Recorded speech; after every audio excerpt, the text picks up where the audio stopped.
Hey friends, Angela, your agent here, and welcome to the Real Estate Real Talk podcast. And look who I have today. Jose Santos from Fortuna, Lighthouse, guys. Nice to meet you. Yeah, I am so pleased to have Jose here today. He is with a different realtor company, but we're going to get into that in a moment. This is mine, Real Brokerage. Okay, but what we're doing today is we're going to combine both of our worlds. We each work for different realtor agencies, but also we both love cigars. So we figured what a better way to do real estate and cigars, right? Fantastic. Yeah, so we're going to talk about some of the industry, maybe some good stories, maybe some bad stories, so just stick around. I told Jose, you got a little industry jokes for later, maybe we'll get into that. We like to keep it light and fun and educational, so welcome and thank you for subscribing. That's how I drum. You're a drummer, right? We're drummers, yes. Oh, we were saying off camera, yeah, he's a drummer. Did I tell you last time I met you how I play music? No. Have you seen any of my cigar podcasts? I did. Because, yes. yeah, music. Yes. Okay, so maybe, I'm going to put him on the spot right now. We'll have to get Jose on again. Let's go. Because we can talk real estate, cigars, and music. That's right. And you could you play the conga, I think you said. I play the congas and the bongos, yes. The theremin. Oh. You ever heard of a theremin before? No. Oh. Wait, give us we'll put a pin in that. You tell us about that. Oh. It first came out in the 1920s by a man named Leonardo Thurman. Oh, cool. We got to check that out. Yeah. We'll definitely get into that. But we're here to, we're going to cut and light. Yep. So I wanted to, a little birdie told me you love my father's cigars. Okay. So this is my appreciation of you coming on the pod. Thank you so much. So these are my father's cigars. Appreciate you. Yeah. So while I cut and light, why don't you just tell us, I'm interested, why do you think my fathers are your number one? Why do you say that? I tell you right now, I mean, I'm going to, let's take out this one right here. I'm going to take out the wrapper.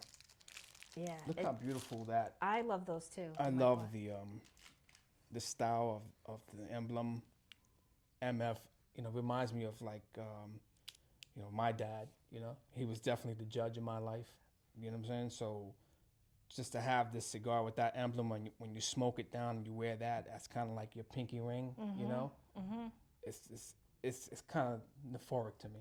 Yeah, I like that. Yeah, I'm glad your father was, you said you're the baby of the family. So did you, no offense to your siblings. That's Listen, so good. I know about I'm the firstborn, but I have a baby brother, so he got a little extra special treatment. Were you like the apple of their eye even more so? Don't listen, like I said, siblings, don't listen. Well, you could have been. I kind of grew up with a dad who was, he was a Vietnam veteran. And he left in my life at 6 years old. Oh, okay. So he was chasing his own problems. Oh, he had drug and alcohol addictions, and he corrected that in his later years.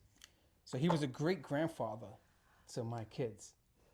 I was raised by a stepfather who was an amazing man, and ironically enough, both my stepfather and my dad died at the same time. Oh, I'm sorry to hear that. But when you think of cigars and it evokes memories, do you think of both your stepdad and your dad, or just it brings both of them to life? Yeah, 'cause it sounds like your stepdad was an upstanding man. Is that safe to say? Oh yeah, he was a force to be reckoned with, because he just showed you the work ethic of what it took to go to work every day, wake up at a certain time, and be dedicated to your craft. Yeah. And no matter what is being thrown your way, you can always find a comfort in what you love to do. And that's something that I took from him. He was a great man. His name was Jose Ramirez. So cheers to him. And cheers to Jose Santos, my other dad, my real dad. Yeah, I love that. Cheers to Jose. Yeah, we have water today. They say people told me don't cheers with water. Have you heard that? I've never heard that before. I don't know. I've been doing it for years. So if you know that, don't think it's taboo on this channel here. We're gonna probably cheers with some water. But as my viewers know, I like to kind of settle in with the coffee pour. But today we're on location Actually, shout out to Cigar on Main. We're here in Beacon, Mm-hmm. and this is a lovely, lovely lounge. Awesome. Yeah, and so Ed, the owner, was nice enough to let us film here. So Thanks, we Ed. don't have spirits or coffee today, but listen, it's all good. It's all good. So I like that you kind of mentioned work ethic, because we're both going to talk about our careers in real estate. But I know, like I said, knowing you off camera, but we'll let the people know how strong your work ethic is. And I'm going to tell you why it's, like I said, I'm from the Real Brokerage, which is the Carol Mahoney team. So shout out to the Carol Mahoney team. And you're with Fortuna. Fortuna. But the thing is, like, and why we're like, it's not like we're competing. I feel like, some people have opinions about it, but I think it's good to have a community of colleagues in this real estate industry. And I think, because, like, if you're listing something, but I'm the buyer agent, I mean, we're going to work together. And if you have something in the investment world, we're gonna work together. So I think it's a safe it's a good collaboration, because you were telling me some people, they have other opinions about it, right? At the end of the day, people forget that real estate is about the emotions of the person. There's two emotions playing. Either you're a first-time home buyer, and this is going to be your first home, and you're happy but you're nervous, or you're an investor. You don't care. It's just paper. We're just switching one hand to another hand. Now, you as a realtor, you have to be numb to both situations, but you have to be empathetic to both situations as well. Because if I have a first-time home buyer, they need answers. I need to answer those questions and become kind of like their therapist. Talk them down from the tree, talk them down from the ledge. And then you deal with investors who don't care. They want people out. They want to move forward. They want to do this quick. Yeah. So those two aspects of the game kind of keeps you grounded in a level where it's never about me. So don't ever think that working with another agent is a problem, because it shouldn't be, because we're working for the client at the end of the day. At the end of the day, we are here for the client. And, I was in that situation years ago, even before my kids were born. I was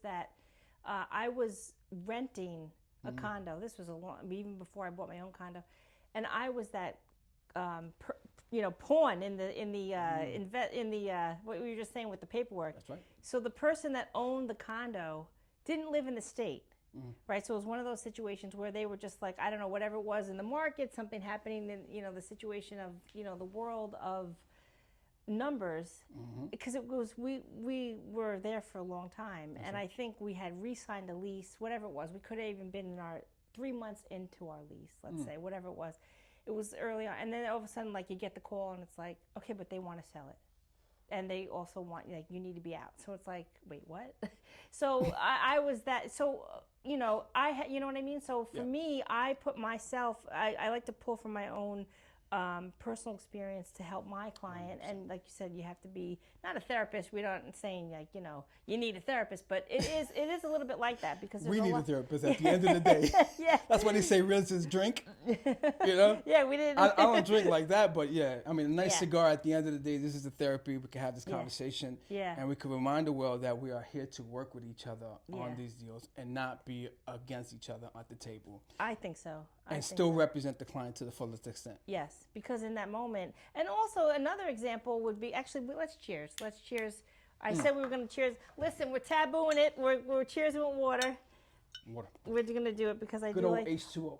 You know what, though? I like to also bring it in. We didn't do that yet, because sometimes when I go on location, I forget the order of operations. But who cares? We're here to have fun, right? So, thank you for coming. Cheers. Boom.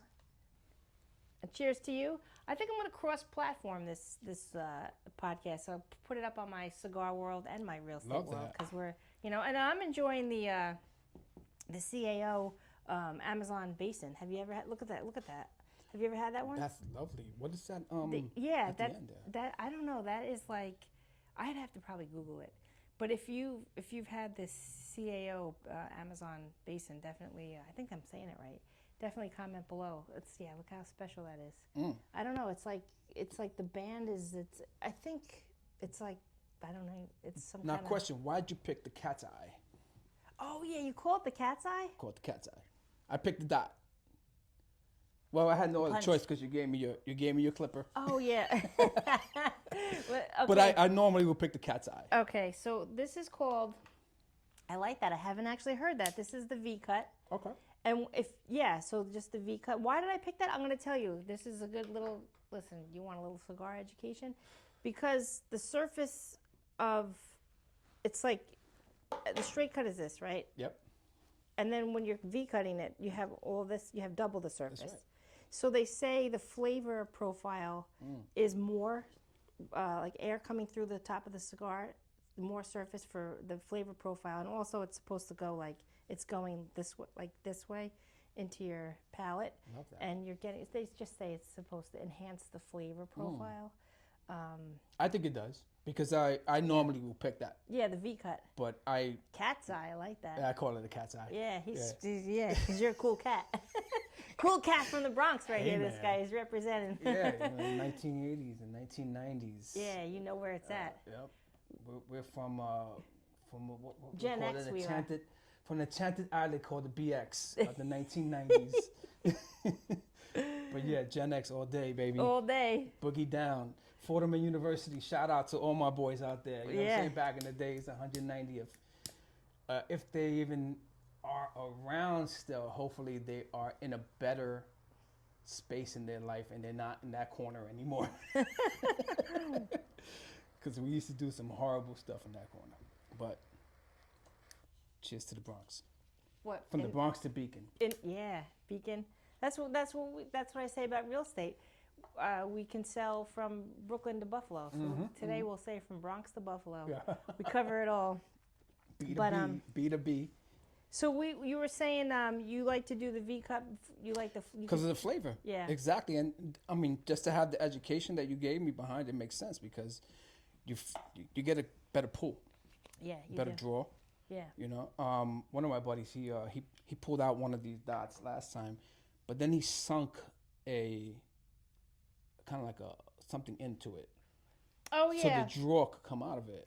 Yeah, I've seen that. But it was like you could just You do kinda- a cat's eye and you get all kind that. of open up. Yeah, it depends on how like they roll it. With the My Father Yeah. or the CAO, you can't go wrong. I mean, that has the draw on that's very open, right? Oh yeah. Yeah, they're beautiful. It's perfect. Yeah, Yeah, you it can't tastes go. good. Yeah, sometimes they put those sticks in to open up the tobacco leaves. Now, what do you prefer, Modelo or the Blanco? Good question. Yeah? Maduro. Yeah, Maduro. Why Maduro. do you? Have you seen my little quick and dirty 5? I want you to do it with me. Okay. After we do this, you should do it I'm gonna with let me. that ash out a little bit, but go Yeah, ahead. that's what I asked. Maduro or Connecticut, that's my go-to. Okay.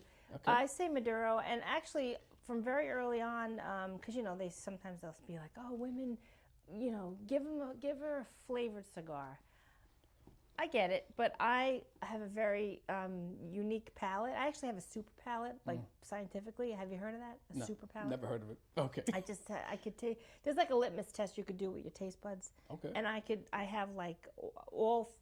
I guess if 3 out of 5 of the litmus test, the litmus paper light up or whatever it is, or you could taste them, you have a regular, And mine, I tasted all 5 or whatever it was. That's amazing. So it's like a superpower for cigar tasting. Super palate. Super palate. It's super I palate. have no superpowers. I have no superpowers. But it's actually a thing because I did it with my son's science kit. You could get one. Yeah. If people out there interested, you could order one to your house, I'm sure. It does take yeah. a long time for And your they're pretty palate cheap, to too. build. Yeah. Because when you're first starting out smoking cigars, you get the next day after effect. After a while, it's not there anymore, and now you can actually taste the cigar. You know what's coming. Yeah. You're not worried about the after effect of it. Yeah. New smokers, they have to kind of Yeah. have to get their palate a little. It's almost like with anything, really. Like, right? If you're 20, like young. Listen. I started smoking at 13. No, I was gonna say young. I meant like I was about to say with like wine. Yeah, and but we used to smoke something different out of these things Yeah. before it was legalized. Yeah. This would be cut up. Yeah, we will. To the next episode, we'll get into Jose's back streets there. I think the name brand of the hood was Blunt, right? That was the name brand back in the days. Yeah, we got to keep this professional real estate. But I was gonna say no, because being that I have my whole family's from Sicily, we were able to sip wine with dinner when we were kind of young, just as a family thing. Yep. But when you're a kid, you don't like that. You don't like a little sip of bourbon. It's too spicy. Or a little like a kid doesn't. So what I'm saying is, as you become an adult, Yep. your palate, like, right?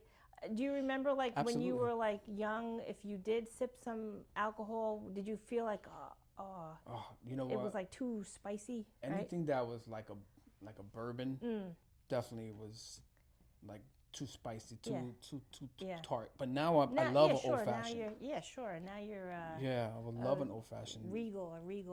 You sit back with your cigar. Sit back. You get your old fashioned. That's right. You're a seasoned man.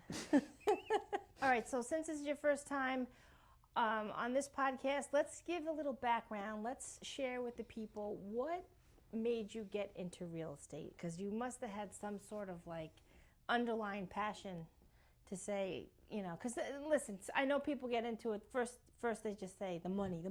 It's like, listen, but it's the people that stay in it that talk to me like that that make a more, you know what I'm saying, like more than like if you're in it for over 3 to 5 years, once you're past that point, I'm interested in knowing like what's your passion behind it. Does that make sense? Yeah, definitely generational wealth. It's something that I wanted to do to pass down to my children. Yeah. And their children. Coming from the Bronx, we live in tenement houses. We live in apartments. Yeah. Concrete jungles. When I moved my kid upstate, was the purpose of getting them a backyard. Yeah. Funny story is that I got them the backyard and they don't play in it.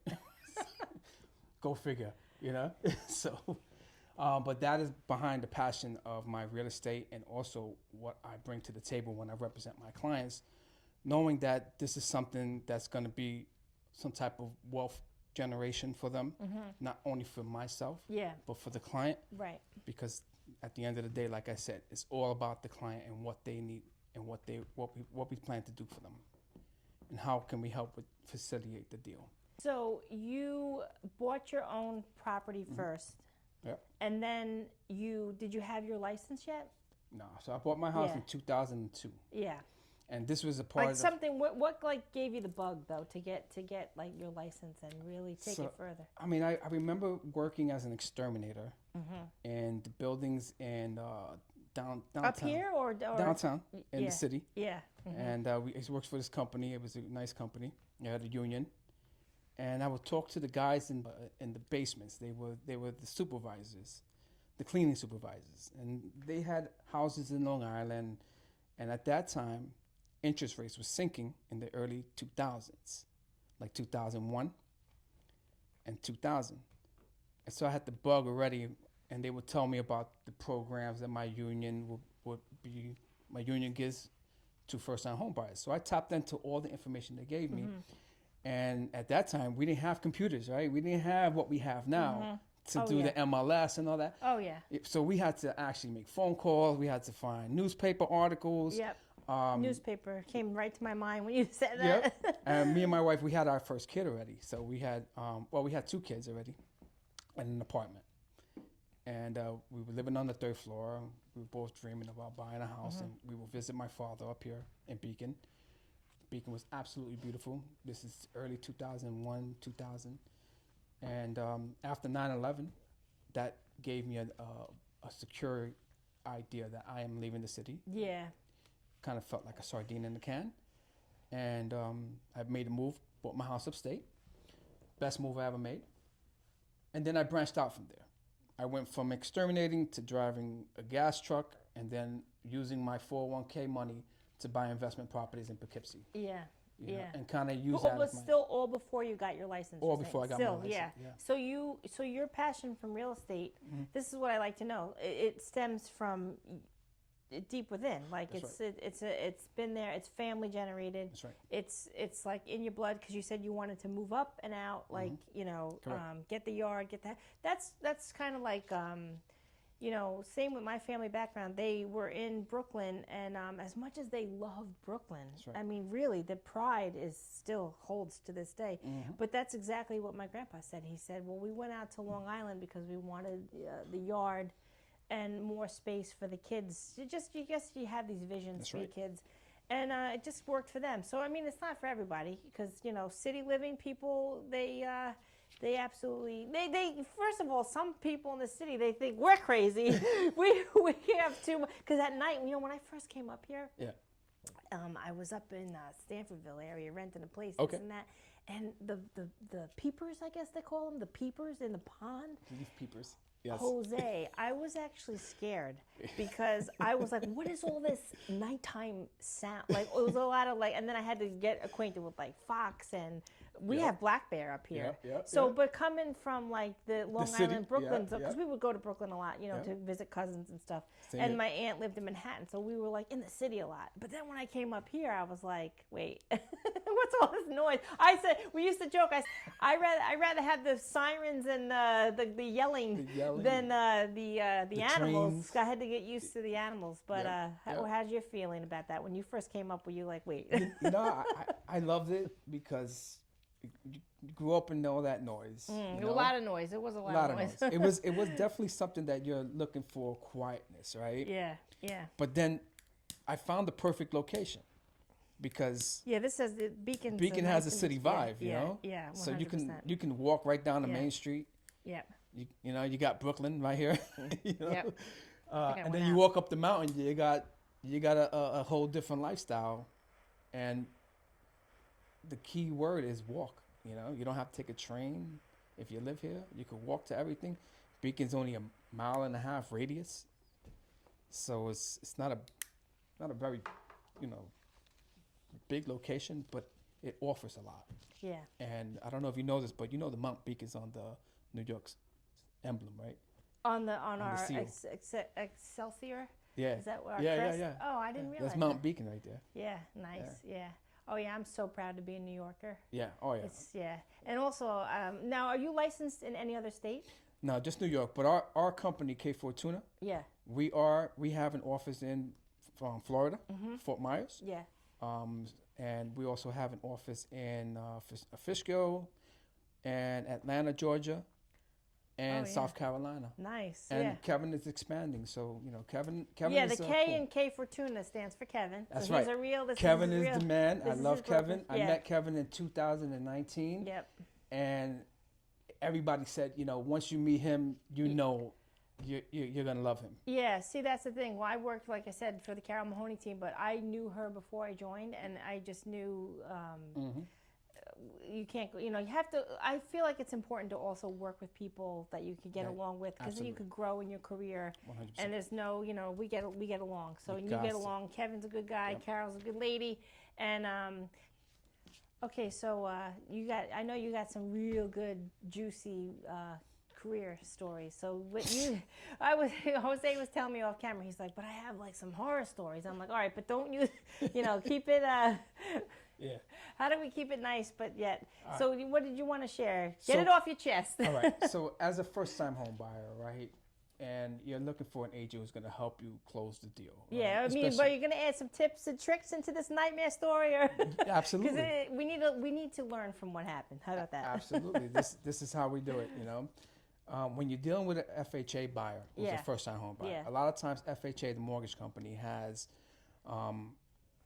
kind of guidelines on how the house passes code for them. Yeah. Now, the inspector that you hire for the inspection after you get an accepted offer will go through the house and tell you that this can or cannot pass FHA guidelines. Yeah. But he can show you how to fix it. Sure. Now, if the seller is not willing to fix those things, it's a dead deal. So, background in construction. Yeah. Said, I'm just gonna go over there and fix the situation. This guy, he gets it done. I mean, they needed a deck to be painted.